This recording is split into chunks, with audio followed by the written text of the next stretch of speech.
और आइए अब खबरों की शुरुआत करते हैं। खबर कट टू कट के सुपर स्पेशल में आज आपको दिखाएंगे कैसे एक मौलाना ने एलओसी पार करके हड़कंप मचा दिया। इतना हड़कंप कि नियाजी खान की कुर्सी पर बनाई। खुद पाकिस्तानी राष्ट्रपति ने इमरान के खिलाफ नो कॉन्फिडेंस मोशन को हरी झंडी दे दी। पूरा पाकिस्तान इस वक्त सस्पेंस से गुजर रहा है। सस्पेंस ये कि क्या 24 घंटे बाद इमरान खान प्राइम मिनिस्टर रहेंगी भी या नहीं। सीनेट के चुनाव के दौरान जो बगावत इमरान की पार्टी के अंदर नजर आई उसने बता दिया कि इमरान के खिलाफ गुस्से की आग तेजी से सुलग रही है। और इस पूरी कहानी का जो मास्टरमाइंड है वो है मौलाना। पाकिस्तानी पहले ही कह रहे थे कि मौलाना आ रहा है, मौलाना आ रहा है, और मौलाना ऐसे आया कि इमरान समेत पूरा पाकिस्तानी सिस्टम हिल गया, घबरा गया। मौलाना आ गया है, हक गोई में अपना लोहा मनवा गया है। मौलाना आ गया है, मौलाना आ गया है, मौलाना आ गया है, मौलाना आ गया है। मौलाना आया, नियाजी घबराया। ये हुक्मरान नाजायज रास्ते से, चोर दरवाजे से इख्तिदार में आए। 24 घंटे बाद इमरान का द एंड। क्या तेरा शो नियाज़ी? हमने अहद पैमान किया है कि जब तक पाकिस्तान के इख्तिदार से इन नाअहलों को निकाल बाहर नहीं करते उस वक्त तक अपने घर से चैन से नहीं बैठेंगे। 6 मार्च 2021 इस तारीख का इंतजार पूरे पाकिस्तान को है, क्योंकि इस दिन तय होगा इमरान की काली सल्तनत आगे बढ़ेगी या फिर बगावत की आग में स्वाहा हो जाएगी। खुद इमरान खान कबूल चुके हैं अगर नो कॉन्फिडेंस मोशन में फेल हुए तो कुर्सी छोड़ देंगे। ठीक है, मैं नाहल हूं, इतना काबिल नहीं हूं। आराम से हाथ खड़े करें, कह नहीं है मैं ऑपोजिशन में चला जाऊंगा। अगर आप जीत जाते मैं ऑपोजिशन में बैठ जाऊंगा। तब्दीली के नाम पर पाकिस्तानी सियासत में भूचाल लाने वाले, क्रिकेट के मैदान से सियासी पिच के कप्तान बनने वाले इमरान के सिर पर लटक रही इस तलवार की सिर्फ एक वजह है, मौलाना फजलुर रहमान। पाकिस्तान के इतिहास में हमेशा कट्टरपंथी मौलाना पर्दे के पीछे से अपना खेल चलाते रहे हैं, लेकिन ऐसा पहली बार हुआ है कि एक मौलाना सीधे सीधे सियासी मैदान में एंट्री ले गया और हुकूमत को बगावत के तूफान से हिलाने लगा। मौलाना फजलुर रहमान ने ऐसी बिसात बिछाई जिसमें मोहरे थे पाकिस्तान के 2 बड़े विपक्षी दल, पाकिस्तान पीपल्स पार्टी और पाकिस्तान मुस्लिम लीग नवाज। 2 बड़ी पार्टी, साथ में कई छोटे छोटे दल और मौलाना के कट्टरपंथी समर्थक, इन्हीं सब से मिलकर तैयार हुआ पीडीएम, पाकिस्तान डेमोक्रेटिक मूवमेंट।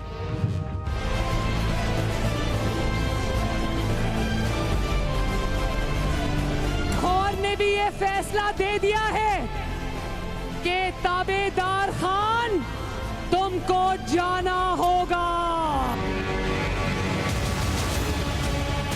उस नालायक, उस नाअहल, उस नाजायज वज़ीर-ए-आज़म, उस सेलेक्टेड वज़ीर-ए-आज़म का इस्तीफा छीन के रहेंगे। इसका खात्मा करके दम लेंगे।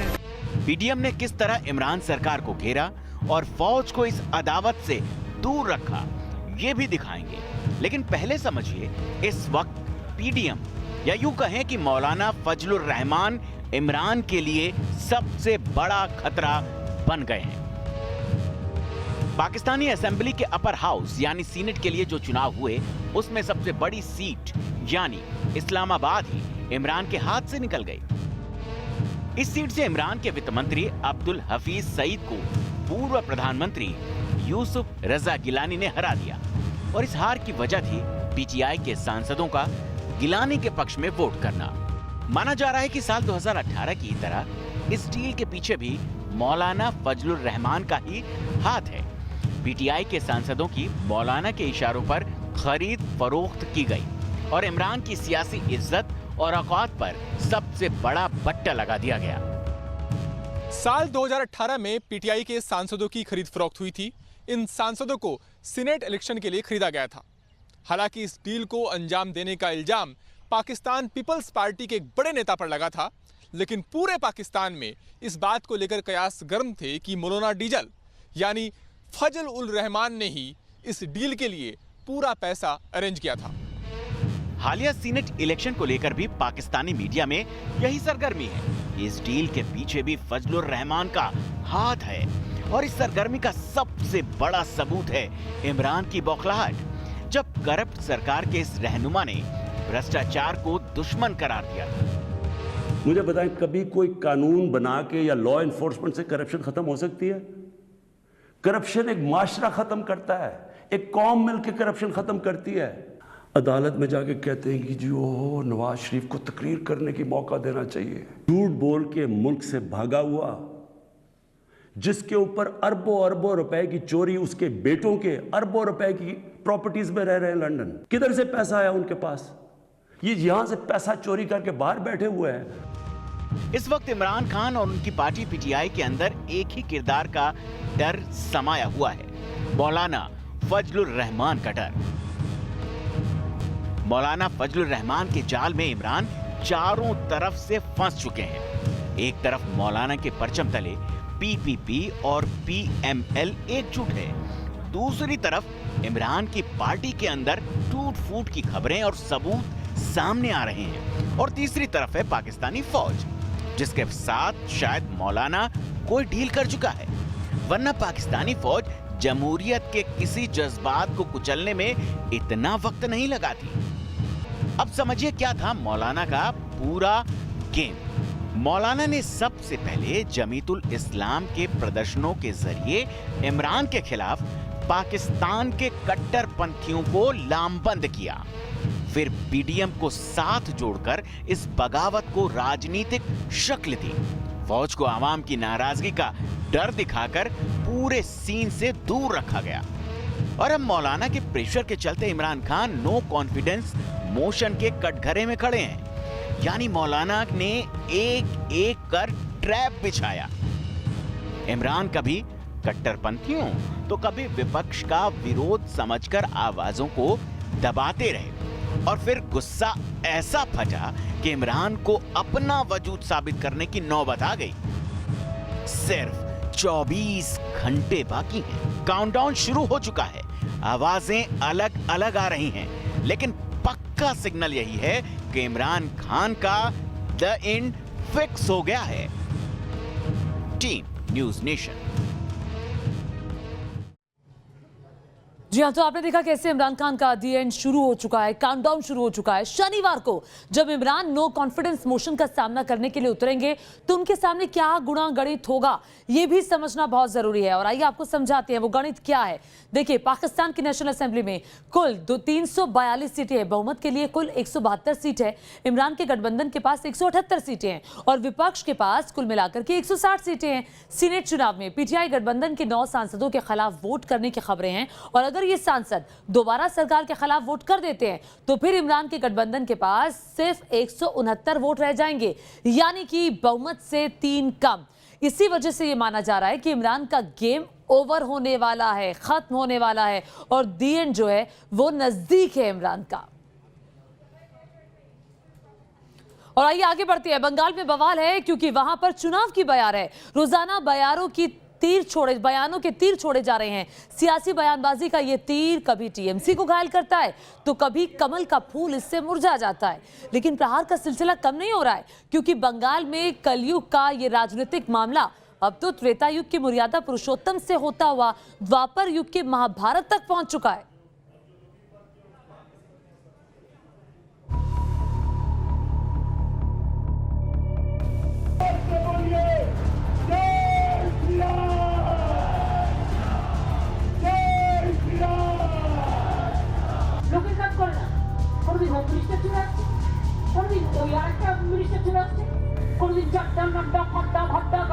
बड़ी संख्या में कौरव सेना के पक्ष में लोग खड़े दिखाई दे रहे थे, लेकिन विजय पांडवों की हुई थी।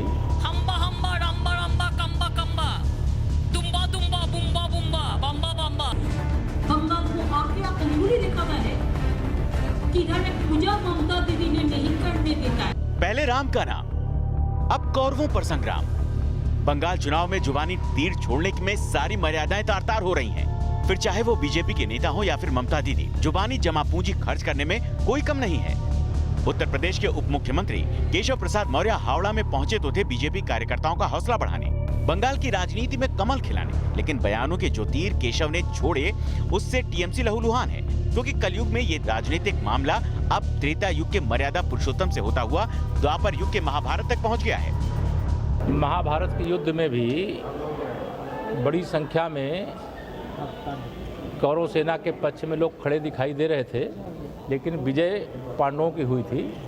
हम सत्य के पथ पर, हम न्याय के पथ पर सुशासन के लिए पश्चिम बंगाल को अराजकता से, गुंडागर्दी से, माफियागिरी से मुक्त कराने के लिए, सोनार बंगला बनाने के लिए सबका साथ, सबका विकास, सबका विश्वास, इसके मुद्दे पर हम चुनाव लड़ रहे हैं। यानी बीजेपी अब बैटल ऑफ बंगाल को महाभारत की तरह धर्म और अधर्म का युद्ध दिखाना चाहती है। राम है बीजेपी की एनर्जी, आरोप ममता को एलर्जी। जय श्री राम। गौरव पांडव से पहले भी बीजेपी ममता बनर्जी को घेर चुकी है। कभी राम नाम से दीदी को एलर्जी के आरोप लगे तो कभी कहा गया कि मां दुर्गा की आराधना ममता सरकार को कबूल नहीं है। मुहर्रम का समय एक साथ पड़ा था तो यहाँ की सरकार ने मुहर्रम की जुलूस को तो अनुमति दी, लेकिन दुर्गा पूजा के पंडालों में प्रतिबंध लगा दिया था। ऐसा नहीं, सिर्फ बीजेपी नेता ही टीएमसी पर हमलावर है। टीएमसी भी जुबानी अटैक में पीछे नहीं। फर्क इतना है कि बीजेपी के हर तीर पर धर्म लिखा है तो दीदी की तरफ से काउंटर अटैक अजब अंदाज में होता है, जो बीजेपी तो छोड़िए जनता को भी समझने में टाइम लगता है। हम्बा हम्बा रम्बा रम्बा कंबा कंबा दुम्बा दुम्बा बुम्बा बुम्बा बम्बा बम्बा। इस बार पलटवार के बीच आज दीदी ने बंगाल के अपने चुनावी सुरमाओं की फहरिस्त जारी कर दी। ममता बनर्जी ने 291 सीटों के लिए उम्मीदवारों की घोषणा कर दी। ममता बनर्जी ने 42 मुस्लिमों, 50 महिलाओं, 79 उम्मीदवार एससी कैटेगरी के लोगों को टिकट दिया, जबकि 17 एससी कैटेगरी के लोगों पर ममता ने भरोसा जताया। ममता की ये कैंडिडेट लिस्ट भी अब बीजेपी का हथियार बनने वाली है। बीजेपी कई मौकों पर दीदी को एंटी हिंदू करार दे चुकी है और जब 15% टिकट मुस्लिम को दिए जाएं, तो बीजेपी को इससे बढ़िया मौका क्या मिलेगा। Team news nation. देखिए कौरव पांडव, क्या क्या नहीं हो रहा है बंगाल के चुनावों में। बंगाल के सियासतदानों के मुंह से भले ही तीखे बोल निकल रहे हों, लेकिन बंगाल की असली पहचान तो मिठास है, चाहे वो रविंद्रनाथ टैगोर का संगीत हो या फिर बंगाली मिठाइयां। और इन दिनों बंगाल की मिठाइयां भी सियासत की चाशनी में डुबकी लगा रही हैं। आप खुद देखिए बंगाल की ये मीठी मीठी पॉलिटिक्स।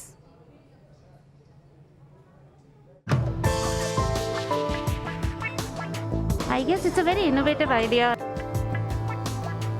मिठाई की दुकान पे आके देखा कि यहाँ पे हर पार्टी के सिंबल का एक मिठाई बन रहा है। Before the elections is something which is going to attract a lot of eyeballs.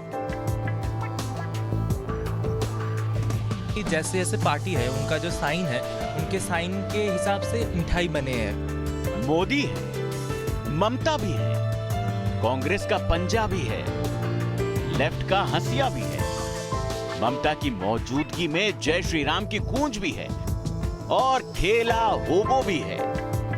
Battle of Bengal में जुबानी कड़वाहट के साथ ही साथ दुकानों की मिठास पर भी चुनावी रंग चढ़ चुका है। मिठाइयों के मेले पर सियासत का पूरा खेला नजर आता है।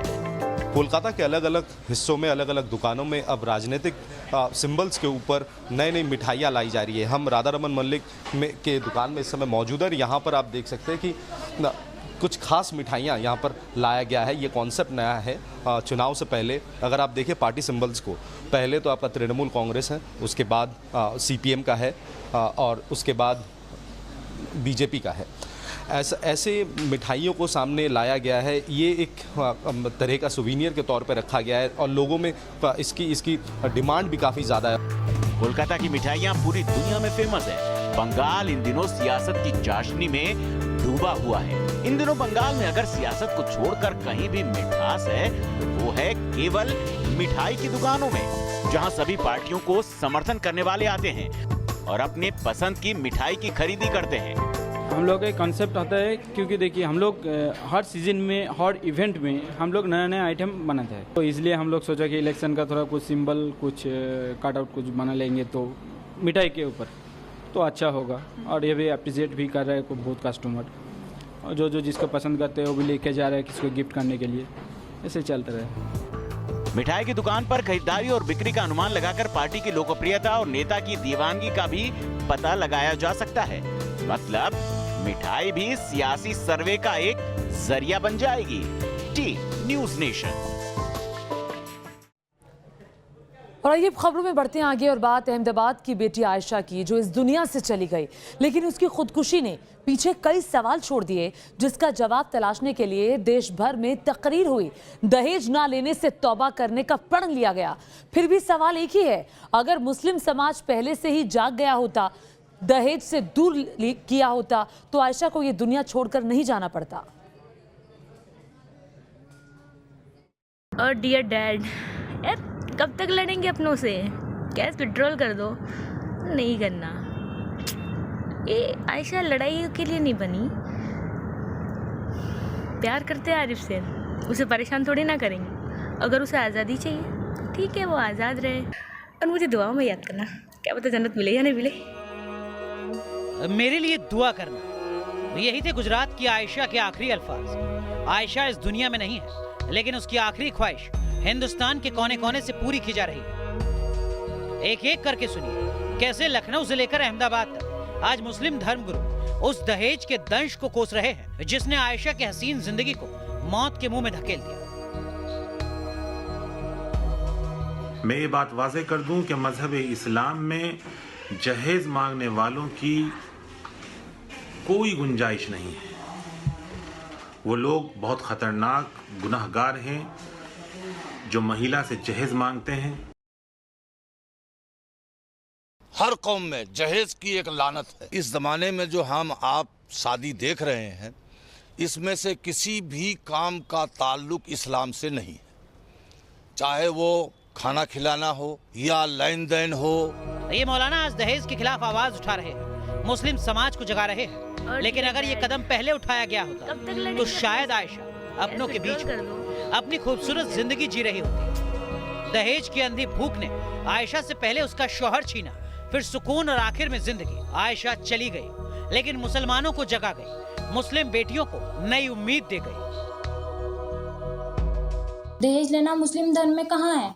कहाँ लिखा है कि दहेज देना चाहिए? ये एक गुनाह है। डॉरी सिस्टम बिल्कुल देश में होना ही ना चाहिए, वरना कई आयशा ऐसी आएंगी जिनके साथ ऐसा होगा, उन्हें ऐसा सुसाइड का सामना करना पड़ेगा। आज एक ने किया है, कल को और 2-3 कर सकते हैं। तो जो ये दहेज वाली चीज़ें हैं, मेरे पर्सनल व्यू से ये बिल्कुल भी नहीं होना चाहिए। पिता ही अपनी बेटियों को आयशा बनने से रोके। जो भी दहेज के लोभी हैं उन्हें बेटी ना दिया जाए, अपनी बेटी ना दें। 28 फरवरी को अहमदाबाद की आयशा ने साबरमती नदी में कूदकर खुदकुशी कर ली, लेकिन जिस आरिफ से उसने आखिरी दम तक मोहब्बत करने का दम भरा था, दहेज के भूखे उस हैवान की करतूत देखेंगे तो आपका खून खौल जाएगा। पुलिस की जांच के बाद आरिफ का वो स्टेटस सामने आया जो उसने आयशा की मौत के बाद पोस्ट किया था। इस स्टेटस में लिखा था, जो चला गया वो इम्पोर्टेंट नहीं है, इम्पोर्टेंट वो है जो साथ है। बेशर्मी से लवरेज ये स्टेटस बताता है कि आरिफ को आयशा की मौत का कोई फर्क नहीं पड़ा, उसे सिर्फ दहेज चाहिए था। पुलिस को वो ऑडियो रिकॉर्डिंग भी मिल गई है जिसमें आरिफ ने आयशा को खुदकुशी के लिए उकसाया था। आयशा चली गई, लेकिन उसकी खुदकुशी को मौत नहीं, कुर्बानी की तरह याद रखना चाहिए, क्योंकि आयशा मुस्लिम समुदाय को एक पैगाम दे गई है। एक बेटी की जिंदगी दहेज के चंद सिक्कों से कहीं ज्यादा कीमती होती है। अहमदाबाद से पूरा पटेल के साथ टीम न्यूज़ नेशन।